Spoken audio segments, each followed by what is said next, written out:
que comenzó por el Estado Táchira, nuestro Estado Táchira, habló en esa oportunidad en crear una nueva frontera socialista en la relación Venezuela-Colombia, porque allí surgieron una serie de hechos que hay que erradicarlos. Y se construyó, o sea, más que construirse, creció unas redes de actividades ilegales, criminales, etcétera, que afectaron la estructura, inclusive la estructura social de la sociedad tachirense, del tachirense. Ese tachirense de trabajo, de respeto, de palabra comprometida, de nuestros abuelos, de nuestros padres, fue trastocado por ese proceder de organizaciones criminales que participan en el narcotráfico. Se les denomina, nosotros los denominamos paramilitares, del lado de allá los denominan bandas criminales, porque ellos desmovilizaron el paramilitarismo y se vinieron hacia acá. El contrabando de extracción de alimentos, de combustible, etc. Eso trastocó nuestra estructura social. Eso lleva tiempo.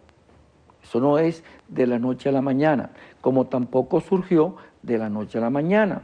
Eso viene progresivamente y se intensificó en este último año y medio.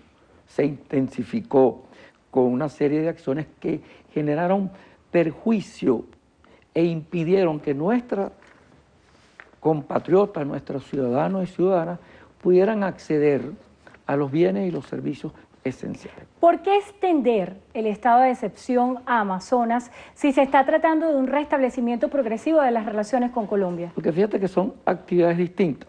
En el caso de Amazonas, ya es un espacio de selva, etcétera. Hay un proceso de destrucción del ambiente, hay personas en búsqueda de metales, etcétera, que van dañando el ambiente, y entonces el Estado venezolano debe proteger el ambiente. Ese es el futuro, el pulmón para el futuro de la tierra. Entonces hay que ir tomando las decisiones mientras, porque el presidente lo dijo, Nicolás Maduro anoche lo dijo, hay unas metas en las cuales hay que cumplir y de manera progresiva se va retomando y normalizando las relaciones previos acuerdos que van a surgir de las distintas mesas de trabajo. Y en esas declaraciones, precisamente el día de anoche, el presidente Nicolás Maduro hacía un mea culpa, un reconocimiento de que tal vez no se había manejado la situación de la frontera de una manera tan eficaz como se ha debido, y se ha hablado de la construcción de una nueva frontera. Sin embargo, es muy pertinente su presencia aquí, no solamente por ser diputado del Estado Táchira, sino por estar al frente de la Comisión de Finanzas, ver el impacto en lo económico del cierre de la frontera. El presidente de Fede Cámaras hacía un señalamiento bien importante que decía que el cierre de la frontera iba a tener un impacto económico en el Producto Interno Bruto de manera negativa, que podía afectar en 1 o 2 puntos el Producto Interno Bruto de los venezolanos. Mire, él con su posición, yo no estoy de acuerdo con eso, porque ellos defendieron en la frontera y criticaron la decisión que tomó el presidente Nicolás Maduro del cierre de la frontera. Yo oí a algunos industriales y empresarios, entre comillas, decir que al cerrar la frontera no venían las materias primas para realizar actividades productivas de este lado de acá. ¿Quién les daba las divisas para obtener la materia prima? ¿De dónde la obtenían?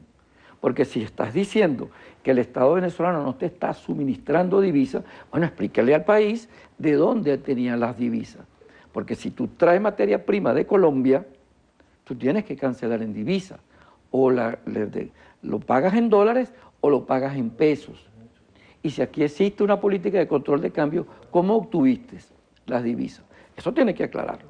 Lo que sí yo creo, que a pesar de que debe haber un decrecimiento en el Producto Nacional Bruto, en el caso del Táchira en particular, sí hubo un crecimiento.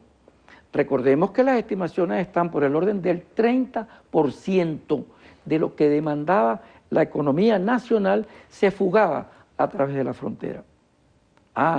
Ellos se sienten alegres porque comenzaron a generarse riquezas súbditas, ya pongámosle un término, eso no lo ven ellos, de personas, trabajadores que se fueron a bachaquear. En las propias empresas ellos lo saben, los obreros se fueron a bachaquear y dejaron las unidades de producción sin trabajadores. Entonces no es el cierre, hay un hecho.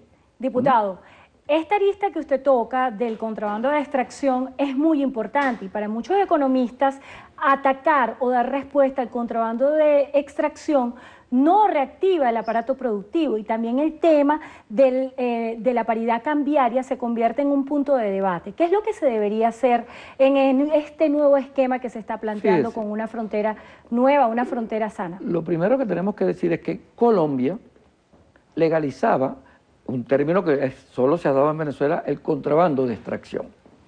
En el caso de combustible, hay una ley que permite que las cooperativas de lo que llamaban pimpineros, al pasar la frontera eran legales y pagaban impuestos a las alcaldías y le vendían el producto a la empresa colombiana Ecopetrol, con eso. En el caso de la moneda, hay la resolución número 8 de Colombia, en el cual dejó en manos de las casas cambiarias de allí de la frontera establecer la tasa cambiaria distinta a la tasa cambiaria que reconoce el Banco de la República de Colombia. Allá estaba en un momento 200 pesos por un bolívar y en la frontera estaba 8 o 6 pesos por un bolívar, por la manipulación de mafias. Mire, lo que aconteció en la frontera colombiana no aparece en ningún texto de economía, ni en ningún texto de teoría monetaria. El que fuesen los venezolanos y también colombianos a vender su moneda en otro país, eso no se había visto nunca. Eso tiene una explicación, que es un manejo de las mafias criminales que están asociadas, y nosotros estamos claros en eso, con el imperialismo norteamericano, que halló una vía con la cual atacar a la economía del gobierno bolivariano y crearle inestabilidad. Para muchos sigue siendo un argumento político lo que distintos voceros del gobierno han denominado como guerra económica.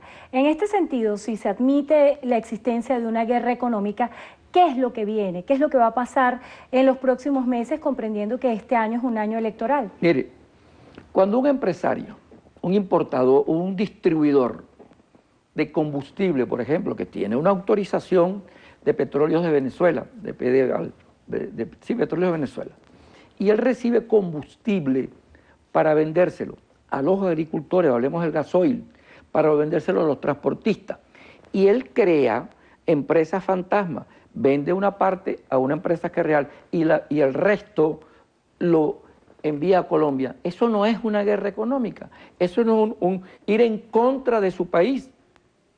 O sea, no son posiciones de carácter político, son realidades, son realidades.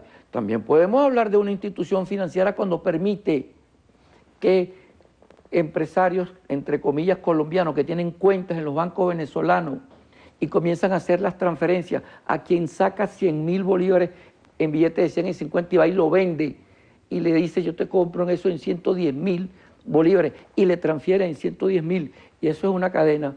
El banco tiene que ver qué es lo que pasa allí. ¿Esa actitud qué es? Diputado, se nos está agotando el tiempo. Hoy en un diario de circulación nacional apareció un trabajo en el cual se destaca que el poder adquisitivo ha caído en un 40% en lo que va de año. También estos economistas aseguran que solo la unificación cambiaria puede acabar con las mafias que controlan las divisas. ¿Cuál pudiera ser la respuesta para esto? ¿Se va a tratar de hacer una unificación cambiaria en Venezuela? Las mafias que controlan las divisas de Colombia son divisas provenientes de actividades ilícitas. El control de la divisa en Venezuela lo tiene el Estado venezolano, que es la que se transa en el 630, en el CIMAC y en el CICADI. Todo lo demás, mayoritariamente, proviene de origen indescriptible, incierto, oscuro. Ahora, yo estoy de acuerdo, yo así lo creo, que al nosotros salir de esta situación debemos revisar nuestras políticas económicas, nuestras políticas cambiarias, nuestras políticas de precios, nuestras políticas de incentivo a la producción. Pero el llamado también es a todos los venezolanos y venezolanas, al empresario que verdaderamente quiere trabajar por el país, bueno, que lo haga de manera correcta. Diputado, aspira a la reelección. ¿Cuál es el mensaje que usted le da a los tachirenses? ¿Cuál es la oferta electoral?